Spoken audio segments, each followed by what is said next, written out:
Buenas tardes, en el presente video hablaremos sobre el conflicto armado en Colombia. Mi grupo está conformado por Deidre Tatiana Argote, Angie Natalia Cortés, Idalí Yorlady Meléndez, Paula Andrea Pancho y quienes hablan Angela Valeria Sánchez.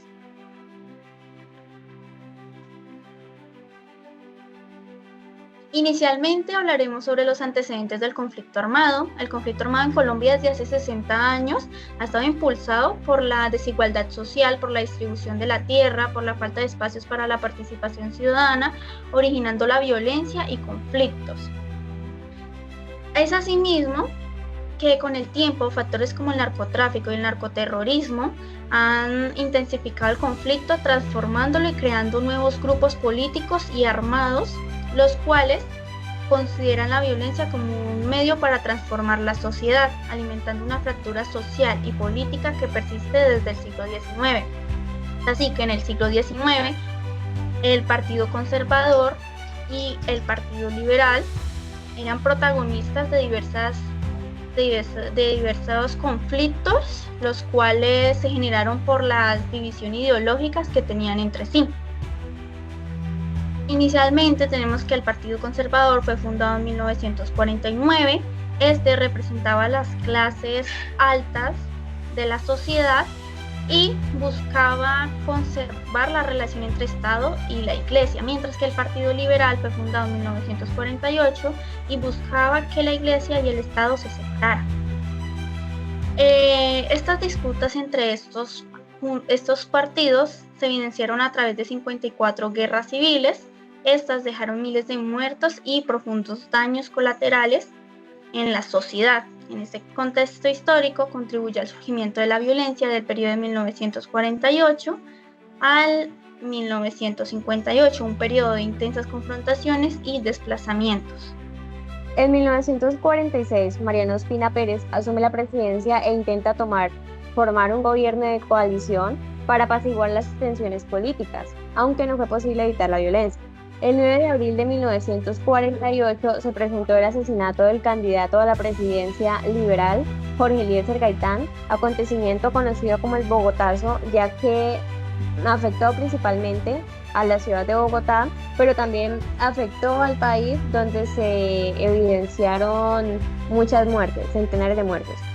Mientras la tensión aumentaba, en Bogotá se llevaba a cabo la Conferencia Panamericana, donde se intentaba formar la Organización de los Estados Americanos, OEA, la cual pretendía promover la paz y la integridad territorial. La violencia se redujo temporalmente cuando el Partido Liberal regresó al gobierno a una coalición con los conservadores, pero esa tregua solamente duró un año y la violencia política se intensificó hasta convertirse en una guerra civil no declarada entre ambos partidos. En 1957, con el derrocamiento de Gustavo Rojas Pinilla, se inició una nueva etapa de reconciliación y desarrollo en el país. La junta militar que lo sustituyó fue transitoria, lo que facilitó la creación del Frente Nacional, que fue un acuerdo bipartidista diseñado para evitar la violencia entre los liberales y los conservadores mediante la alternancia de presidencia y el reparto igualitario de los cargos públicos. Este pacto finalizó en 1974, pero su influencia de poder se extendió más tiempo debido a una reforma de 1968, la cual permitió de manera transitoria que el perdedor de las elecciones presidenciales tuviera una cuota de poder para garantizar así la estabilidad política, extendiendo en la práctica la coalición hasta 1986, cuando el presidente Virgilio Barco formó una administración unipartidista otra vez. Los grupos guerrilleros de extrema izquierda en Colombia. Estos fueron conocidos principalmente por su enfoque marxista-leninista, que se remonta a mediados del siglo XX. Este fenómeno tiene raíces complejas que combinan factores políticos, sociales, económicos e ideológicos. También surge la combinación de sucesos como la exclusión política, desigualdad social, falta de reforma agraria, influencia de las ideologías revolucionarias, entre otros. Entre los distintos grupos de movimientos guerrilleros están las FARC, ELN, M19 y LP. Primero vamos a hablar acerca de las FARC, que son las fuerzas revolucionarias de Colombia. Estas surgen como un movimiento guerrillero fundado por Marulanda Vélez. Su ideología era marxista-leninista, con enfoque en la lucha de clases y toma del poder por parte de la clase obrera. En 1964, campesinos en el sur de Colombia, organizados en autodefensas comunistas para resistir la presión gubernamental, fundaron las FARC, originalmente orientadas hacia la defensa de las comunidades rurales.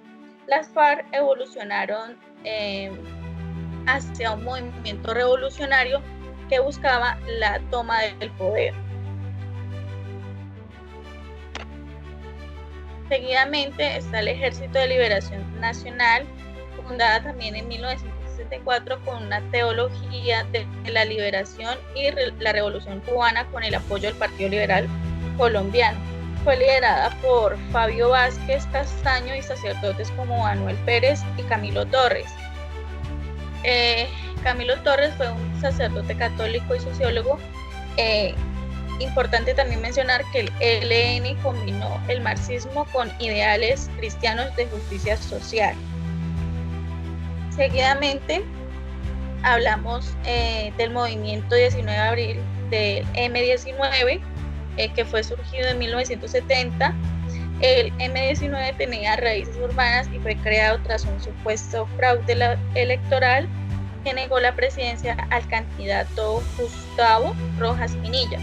Este grupo usó métodos más simbólicos que los otros movimientos guerrilleros, llevando a cabo actividades ilegales como secuestros, robos de armas y otros actos de impacto mediático. Y por último, hablaremos acerca del Ejército Popular de Liberación, el EPL. Fue fundado en 1967, también tuvo un enfoque inspirado en el marxismo, leninismo. Los integrantes de este movimiento eran llamados por el gobierno de Colombia como los pelusos. Fue fundada en 1967 por Pedro Rendón y Pedro León Arboleda.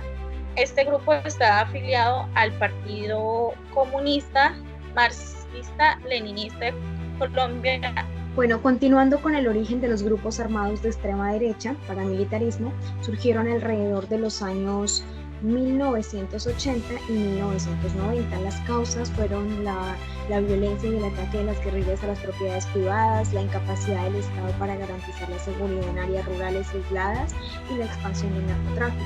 Los objetivos eran combatir a la guerrilla, proteger las propiedades y el negocio de quienes financiaban sus operaciones, controlar territorios específicos, incluyendo en la vida de los habitantes de las zonas que estaban bajo su control. Los integrantes eran terratenientes, empresarios, narcotraficantes, campesinos reclutados y también políticos. Las consecuencias: primero, las violaciones de los derechos humanos. Los paramilitares cometieron masacres, desapariciones, desplazamientos forzados y torturas.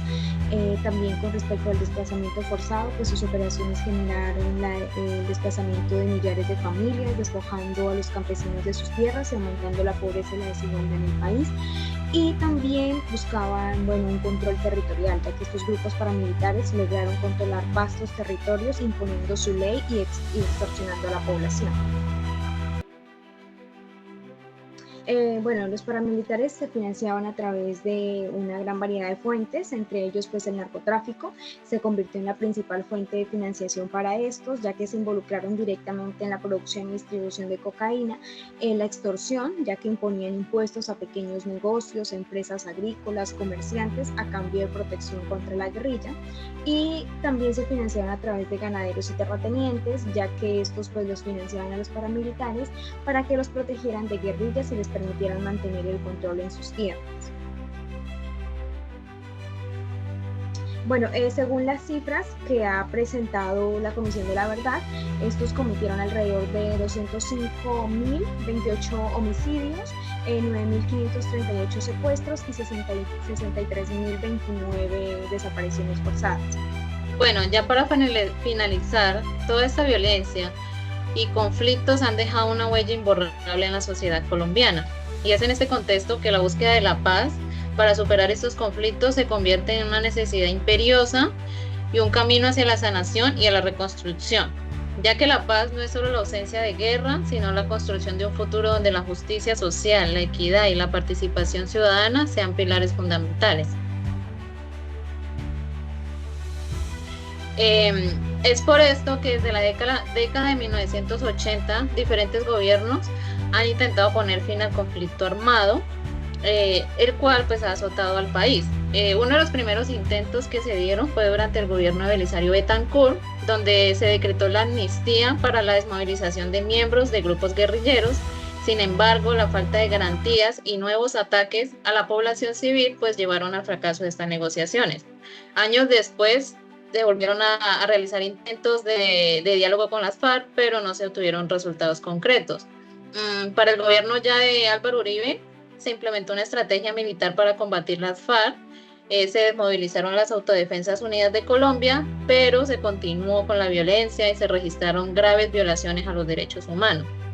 Seguidamente, para el gobierno de Juan Manuel Santos es donde se logra un histórico acuerdo de paz con las FARC en el año 2016, el cual incluía la desmovilización de este grupo guerrillero y la creación de mecanismos para la reparación de las víctimas. Pues ya en la actualidad, con el actual gobierno, que es el de Gustavo Petro, este ha planteado una política de paz total, la cual busca el diálogo con todos los grupos al margen de la ley, incluyendo el ELN. Y pues es así que el proceso de búsqueda de la paz ha sido pues un camino largo, un camino complejo, pero esta es la única vía para superar el dolor del pasado y así poder construir un futuro de paz para Colombia. De igual forma, pues el logro de esta paz es un proceso que pues van a ser de la voluntad de cada persona de querer construir un futuro mejor para todos, por lo que se requiere también de un compromiso firme de todas las partes para que garanticen la construcción de una paz duradera. Muchas gracias.